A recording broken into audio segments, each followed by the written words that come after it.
today's revelation, we are going to examine the reasons why combination of Nigeria, Sweden, and the British pressure on Finland failed to yield Nigerian expected results on issue of arrest, prosecution, and extradition, clamored by those who claimed that insecurity in southeast of Nigeria is an architect work of Mr.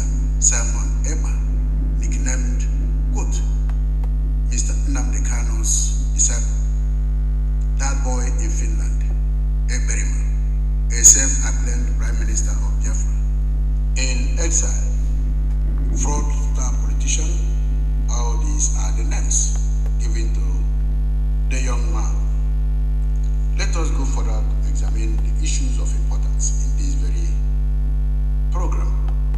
Mr. Simon Ekpa, as a freedom fighter and activist, is advocating for freedom of the subjugated part of Nigeria, Eastern region, otherwise called Biafra, for which they are fighting to restore.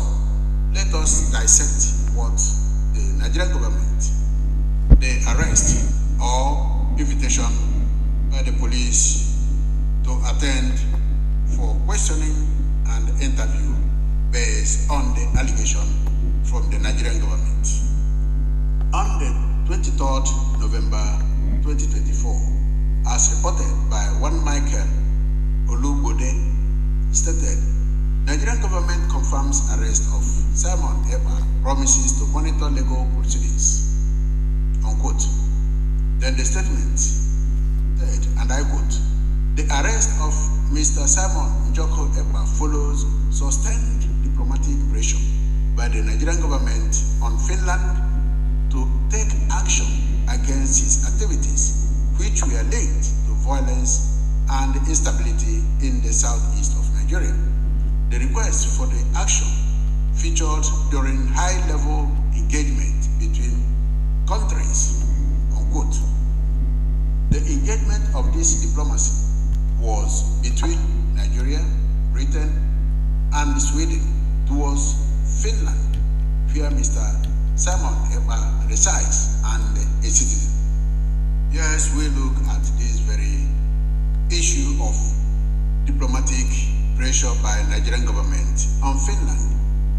According to the words of Nigerian Ministry of External Affairs, all these allegations were sent to Finnish authority. However, the Finnish authority presented the allegations before Mr. Simon Ekpa was channeled through the normal process via the police invitation, investigation, and the eventual court process. In presenting the case before Mr.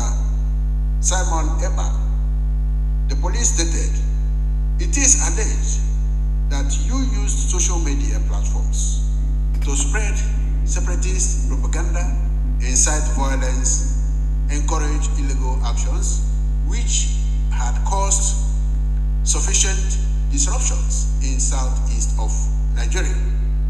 With this piece of allegation in mind, MacMedia investigation team decided to find out the reality of violence in southeast of Nigeria and Nigeria at large.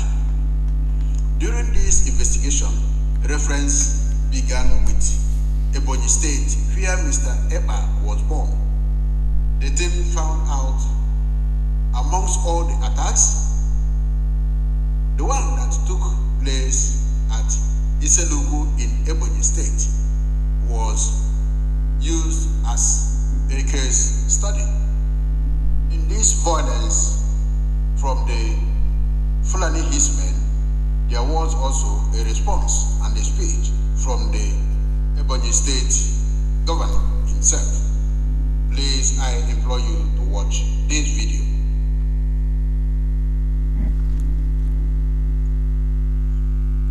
This claim is an evidence of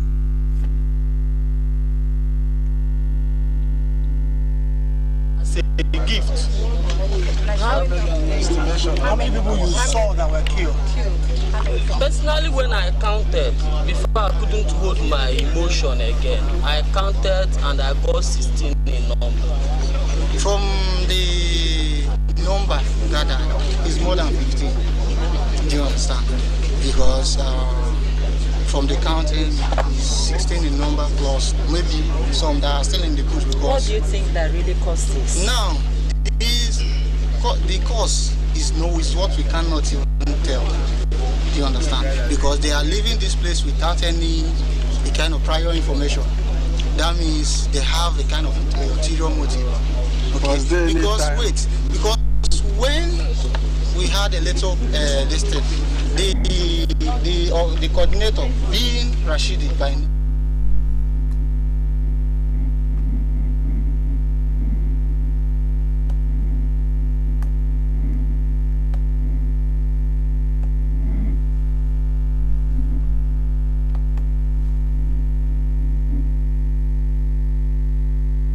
but now, coming back, maybe, are you rating cow in respect of human being? Let me tell you, one thing you should understand, the one thing there is just that I urge the governor to know what to do about it. Meanwhile, Governor Dave Umahi has visited some of the villages where he condemned the attacks in strong terms. He gave the people the assurance of the government to do all within its powers to bring the perpetrators to justice. I got a very shocking news this afternoon about the attack on about 4 communities of Nkalaha, Obago, Amezu, Nkalago autonomous communities initially, Umuhali, Umuhali autonomous community, initially local government by AK-47 herdsmen that came yesterday and killed 15 of members of these communities. I remember that about a year ago,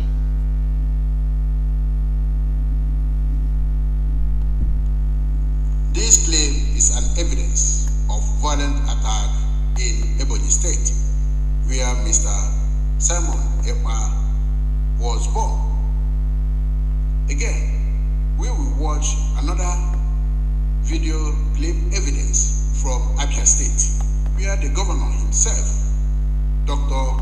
Alex Oti, conducted inspection of the market where the Fulanis sell their cows and also seen as a den of kidnapping and killing in Abia State.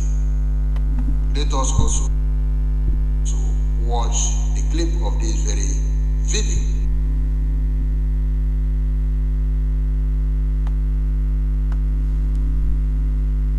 Showed that the ransom paid for kidnapped victims were always dropped off around Umwecheze cattle market in Lokbanta of Umunnochi local government area. 80 bodies discovered from kidnappers' den in Abia, Governor Oti. Governor Alex Oti of Abia State says over 80 bodies have been recovered from kidnappers' den in the state. Oti said security intelligence showed that the ransom paid for kidnapped victims were always dropped off around Umwecheze cattle market in Lokbanta of Umunnochi local government area. He said this was discovered after several electronic equipment were installed in different parts of the state. The governor spoke during the monthly media parley at the government house, Umuahia. We installed electronic equipment to find out what is happening in every part of the state. A few weeks ago, we found out a lot of ransom that was paid for kidnapping ended up somewhere around Umunnochi local government area. We decided to dominate the place and what we saw was shocking. In less than 48 hours, we recovered over 80 dead bodies around the cattle market and recovered 20 headless bodies, decomposing bodies, which include adults and children. We recovered unaccountable skeletons of people who had been killed and left to decompose still around the axis, he said. He expressed the resolve of the state government to rid Abia of all forms of crime because no government succeeds in the face of insecurity. Thank you. We have heard him, and we will extend our hand to the governor of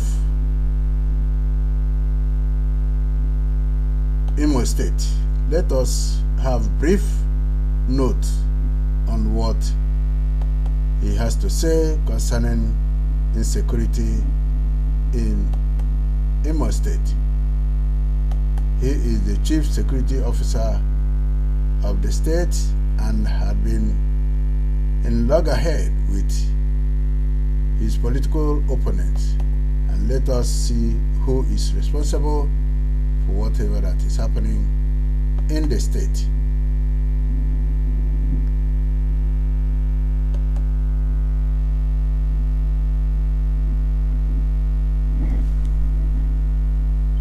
Military intelligence know here. What did they run?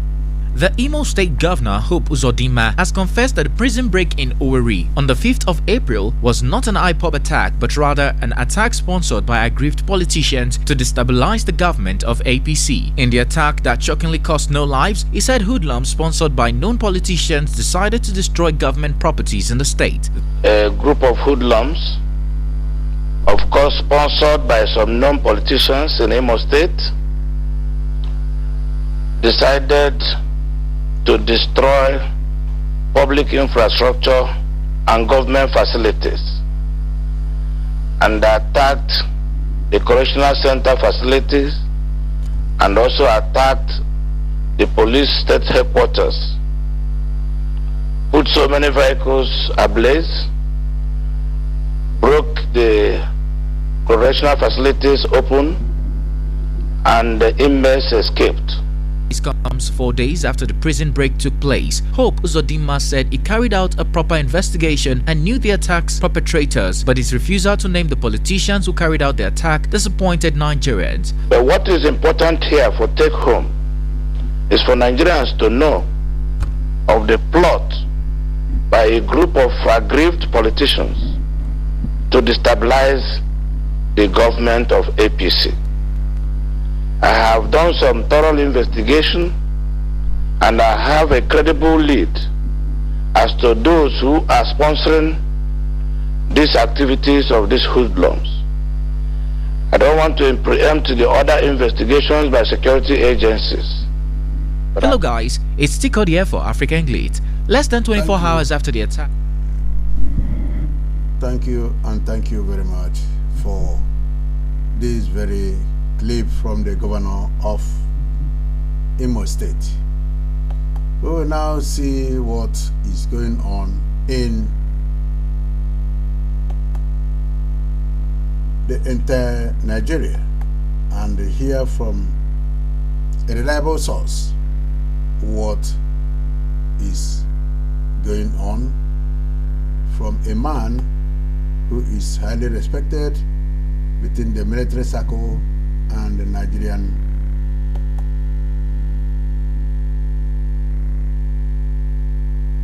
area of the government. Is former Chief of Army Staff. Let us see what. These are the two evidences coming from both Ebonyi and the Abia State. These are states from the southeastern region of Nigeria. Evidence shows that this has started for a very long time and has never stopped. Before anybody is blamed in the southeastern Nigeria and Nigeria at large, it is necessary to listen to the words of the former Nigerian Chief of Army Staff and the Defense Minister during the time of former Nigerian President, Chief Olusegun Obasanjo, in the name of General G.Y. Danjuma, whose native community had been attacked several times, and his evaluation and the role of Nigerian armed forces, which he accused them of colluding with the armed bandits against Nigerians. This is another evidence of past history militating against the Nigerian government.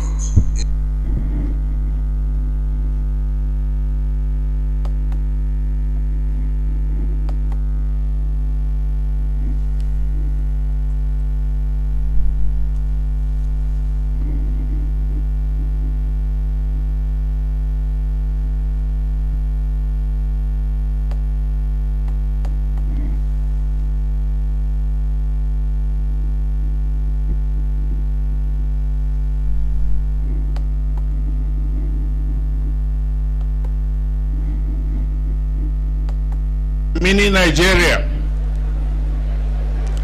composed of various ethnic groups living together reasonably peacefully. But the peace in this state is under assault. There's an attempt at ethnic cleansing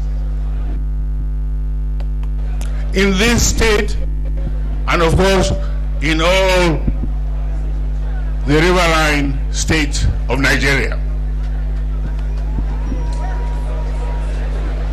We must resist it. We must stop it. Every one of us must rise up. The armed forces are not neutral. They collude. They collude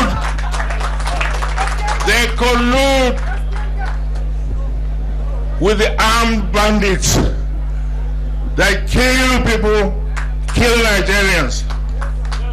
They facilitate their movements. They cover them. If you are depending on the armed forces to stop the killings, you will all die one by one. The ethnic cleansing must stop in Taraba State. It must stop in all the states of Nigeria. Otherwise, Somalia will be a child's play. In their allegations against Mr.Simon, Ekpa, we have watched and listened to various governors whose states have been attacked, their impressions and what they think about them. That is part one of how past histories have aided the failure of Nigerian government to persecute Mr. Simon Njoko Ekpa. In Finland, we will bring you the second part of this very program. This time it will focus on presidential diplomatic missions between Sweden, Britain, and Finland, and the eventual failure to prove their case. Thank you very much. Do not fail to subscribe to this channel, like, share, ring the notification bell, and leave your comment. With today's, you will be able to be getting our videos directly to you as soon as it is published. Thank you very much. Do not miss second part of the program, which will continue detailing how past histories have failed Nigeria, Sweden, Britain, and their diplomatic pressure on Finland to stop Biafran restoration. Thank you till then, but do not forget to look after yourself, your health, and take care of those around you who need your help. Thank you, and God bless you all. Bye.